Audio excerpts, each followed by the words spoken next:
retrouve aujourd'hui pour une nouvelle recette. Vendredi, vous aviez la recette du lait de coco. Aujourd'hui, on va utiliser l'okara de coco qu'on a eu avec le lait pour faire des cookies. On ne perd rien. C'est parti. Vous l'avez compris, cette recette, ce n'est pas une recette, j'en passe comme il faut, de cookies doux. C'est donc une recette que j'ai créée. Vous avez juste à suivre le pas à pas de ce que je vais vous expliquer en vidéo. Et pour mes clients, vous retrouverez la recette sur le WhatsApp, le groupe pour réserver à mes clients, pour pouvoir le réaliser directement sur votre Thermomix. Allez, c'est parti. Donc, on préchauffe le four à 180 degrés, chaleur tournante.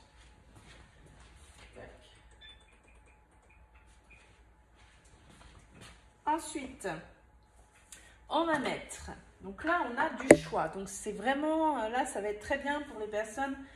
Voilà, vous allez pouvoir choisir. Donc, on va mettre 80 g de farine complète ou classique. Hop, je vais aller sur ma balance. Donc, moi, je vais prendre la farine normale. Tac,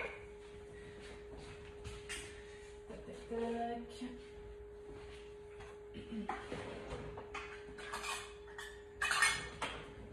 Allez, donc 80 g.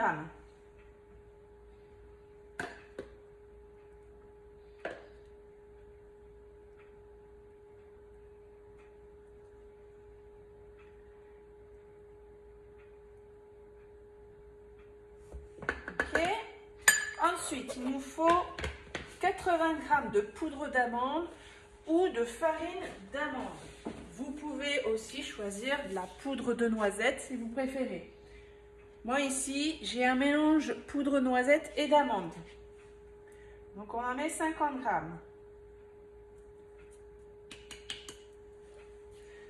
Voilà. Ensuite, il nous faut 50 g de sucre de coco ou du sucrant de votre choix. Hop. Waouh, je l'avais mis sous vide. Je l'ai bien mis sous vide, oui.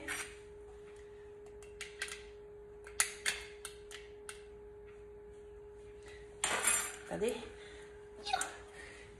Oh la vache. Alors, on va prendre comme à l'ancienne les fameuses ouvre-boîtes.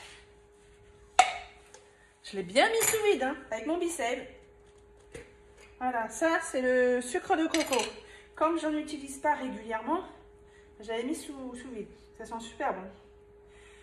50 g.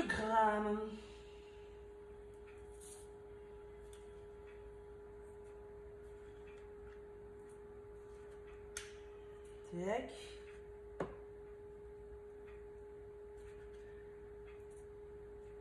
28. 29. 51. Allez, là. Ensuite, vous mettez une demi-cuillère à café de bicarbonate de soude alimentaire, hein, bien sûr, ou la levure chimique. J'ai les deux. Je vais prendre celui qui vient en premier. Si j'ai un sachet, et ben, comme j'ai un sachet là, je vais finir mon sachet de levure. Une demi-cuillère à café, je pense qu'en plus, on est pas mal.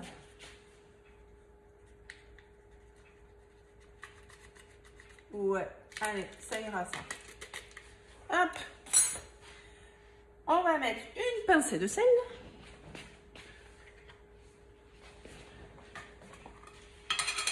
J'ai hyper mal au dos. Ça se voit pas, mais j'ai hyper mal au dos. Ça fait 2 jours que je travaille sur le bureau à faire des recettes. Et en fait, je peux pas rester assise trop longtemps, sinon ça me fait des douleurs au dos. Donc, normalement, je suis toujours debout. Et là, j'ai très très mal. Donc là, c'est bon. Suivant. Donc là, on va mélanger 10 secondes, vitesse 4.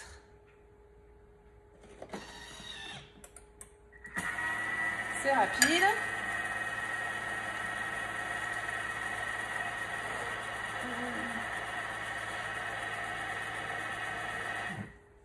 Voilà. Ensuite, on va ajouter l'okara. Donc l'okara de la noix de coco, là qu'on avait fait la boisson au lait de coco. Moi, je suis sur la même journée, hein. Je suis habillée pareil, je suis sur la même journée pour utiliser aussitôt l'Okara en fait. Hein. Une fois que vous faites votre lait de coco, vous utilisez l'Okara de suite pour faire une recette. Donc, on met les 100 grammes. Donc là, hop, on a la farine, les poudres, tout ça ensemble. Donc là, je n'ai pas besoin de peser parce que c'est ce qu'on avait déjà, les 100 grammes. Hop, on met tout. On va mettre 40 grammes d'huile de coco fondue. Je vais faire fondre un peu d'huile de coco et je reviens. Là, j'ai mis l'huile de coco dans un récipient et je le fais fondre dans mon four. Quand mon four est en train de préchauffer, on en profite. C'est pas bien grave, on peut attendre un peu. Je préfère faire comme ça. Pourquoi? On fait des économies sur l'électricité, puisque déjà on va se servir du four. Il chauffe, il préchauffe, donc du coup on peut l'utiliser pour faire fondre soit du beurre, ou si vous devez faire fondre comme là de l'huile de coco, profitez-en au lieu de mettre à la casserole sur votre plaque. Petite astuce, comme d'hab. Après on aura besoin d'un œuf, je vous le dis pour le préparer. Hop, et on va mettre une cuillère à café d'extrait de vanille, mais ça c'est optionnel, vous n'êtes pas obligé. Donc j'attends mon huile fondre, on n'est pas loin, ça fond assez vite l'huile de coco. Et on continue. Voilà, là j'ai l'huile qui a fondu.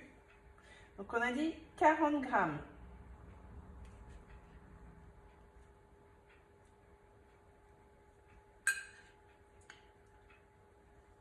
Hop.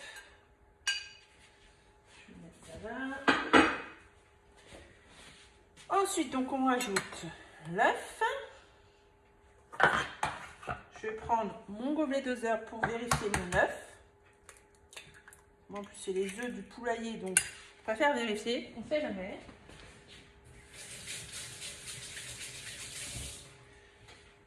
Tac.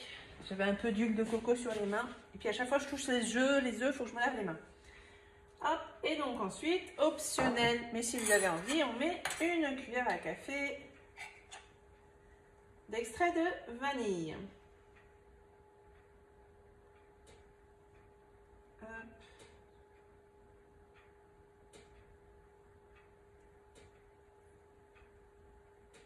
Là.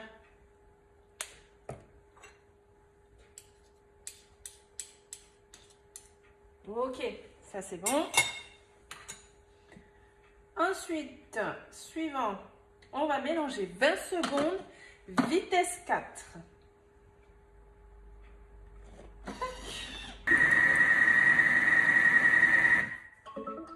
Ok, suivant, on va ajouter 50 grammes de pépites de chocolat noir, ou lait, peu importe, ou des éclats de fruits secs, des noix, des noix de pécan, vous mettez ce que vous voulez. Allez, 50 grammes. J'utilise celui-ci, donc celui-ci vous pouvez le retrouver sur la boutique Guy de Marge. Je le mets en barre d'infos. Je suis conseillère Thermomix et conseillère Guy de Marge. J'adore leurs pépites là, comme ça.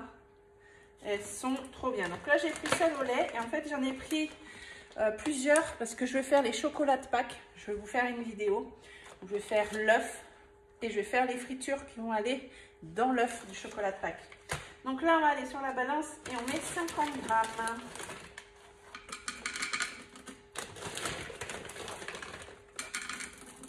Ça sent trop bon. Donc là, j'ai choisi le chocolat au lait. J'ai les deux, mais j'ai pris celui qui venait. Et les enfants, ils adorent. Ok. En plus, c'est bien parce que la fermeture de ces sachets, c'est un scratch. Donc ça se ferme super bien, on va éviter de les faire tomber. Voilà. Et là, on va mélanger. Donc on remet le couvercle, hein, si vous l'avez enlevé. 10 secondes, sens inverse. Vitesse 2. Tac.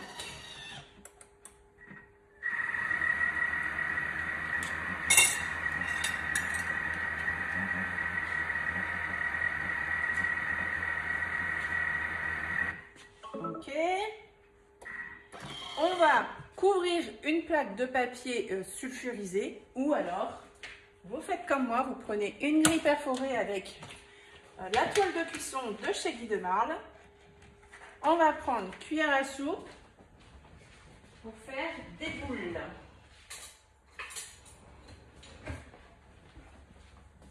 Prenez l'équivalent d'une cuillère à soupe. Je vous montre, hop, ce que ça donne. Et on va faire, toc, toc, toc. Je vais pousser ça pour être plutôt près de vous ici.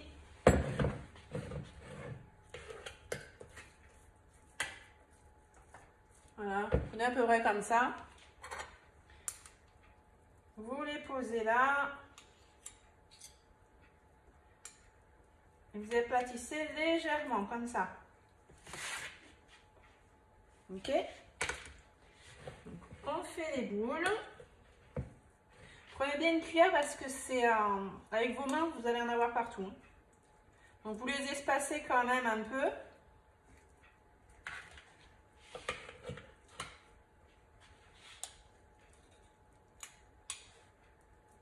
Allez, je fais toutes mes boules et je reviens. Voilà, donc on en a 9. Vous pouvez faire des plus petits si vous voulez. Donc là, hop, on en a 9. Et on va les cuire 12 à 15 minutes à 180 degrés jusqu'à ce que les bords soient légèrement dorés. Donc on revient pour le résultat. Donc c'est bientôt cuit là. C'est bientôt, on va bientôt les sortir. Donc n'hésitez pas, si vous êtes intéressé par le Thermomix, le TM7, vous pouvez m'appeler sur ces réseaux en WhatsApp. On se fait une petite visio rapide pour se présenter. Voilà, s'assurer de nos identités respectives. Ensuite, je vous envoie tout ce qu'il faut m'envoyer. Comme ça, on est tranquille. Nom, prénom, adresse. Voilà, comme ça, je crée votre commande. Et ensuite, il n'y aura plus qu'à signer les bons de commande. Et s'il y a un financement, je m'occupe de tout également. Et voilà, donc n'hésitez pas.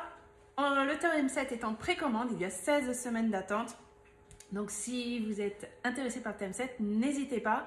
De toute façon, vous avez également 30 jours d'essai quand vous recevrez votre TM7. Et tant que vous n'avez pas reçu votre TM7, vous pouvez toujours annuler votre commande si vous changez d'avis. Mais si vous intéresse là, n'hésitez pas à vous le précommander.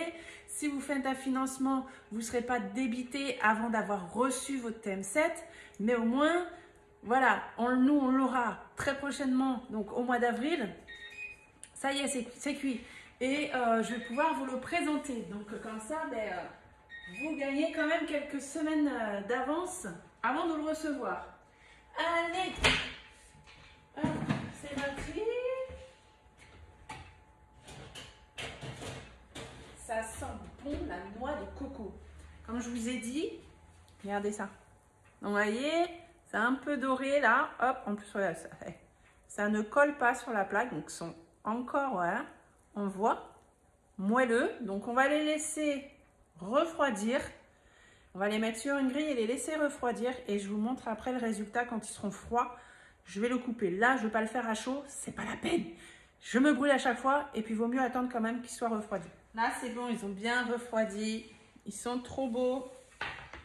Allez, j'en prends un.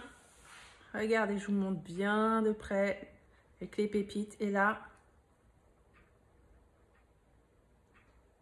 le cookie bien moelleux à l'intérieur. Bon. On sent la noix de coco, la poudre d'amande. On sent les deux. Vraiment très très bon. Je vais pas le mettre là. Donc voilà. Désolée, j'ai goûté devant vous. Il fallait que je goûte. Franchement, c'est une tuerie. C'est super bon. Je suis fière de moi. N'hésitez pas, si vous faites du lait de coco, faites cette recette. C'est pépite. Voilà. À bientôt pour une nouvelle recette. Bye bye.